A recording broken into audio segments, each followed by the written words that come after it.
If one of my male friends came to me looking for mental health advice, I think I would encourage them to speak to their GP while also offering some support and listening ear, hopefully. Depending on what they say, I'd ask them about it, and I'd make time for the person. If I was in a rush or whatever, or someone said that to me, I'd make sure to listen and try to hear their concerns and maybe point them in the right direction if that's what needs to be done, or just listen. Obviously, if they need to talk to someone, then there are professionals out there that will talk to them, I try and empathise with them and let them know you're there for them. But at the same time, it also gets almost hard to empathise because you're actually not going through the same thing. You can't put yourself in their shoes. If you're like their best mate, you probably want to go to somewhere with them, like dealing with depression on their own, so you know what's going on rather than they're going through it on their own completely. Or everyone has a kind of a high level idea of what someone's going through, but they don't really know the ins and outs. And I think a lot of men, definitely our age, just wouldn't know how to deal with it. They just wouldn't deal with it. Just like your man's a bit weird, so that's it. Like, I'd first of all listen to what they have to say, and I'd ask them about what's bothering them, try and get to the bottom of it, and I'd just be there for them.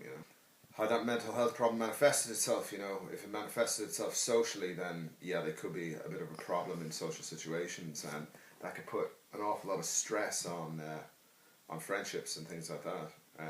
You just have to be kind of thoughtful about it and sensitive to their issues, I suppose. Well, I think it can be very difficult because of the kind of the macho culture that some people are brought up on.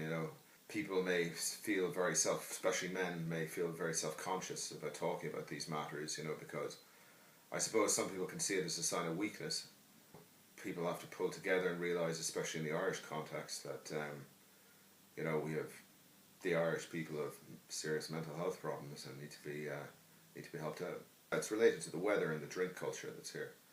I mean, with substance abuse, even if it's just having too many pints a night out or something, God knows what that can contribute to somebody, I think.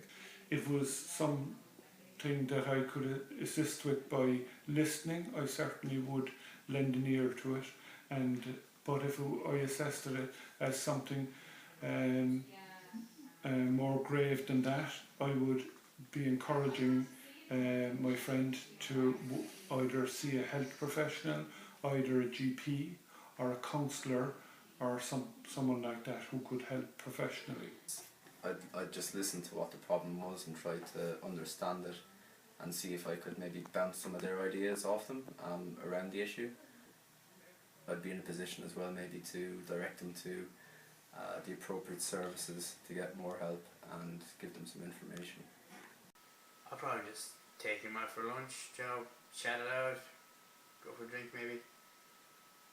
Well, if a male friend came to me with a mental health problem, I'd definitely try to listen to him because I'd take it really seriously. While you listen to them, etc., if they keep coming back to the same problem, certain people don't really want to help themselves. So you have to be there, but you can't solve their problem, but you can give them advice.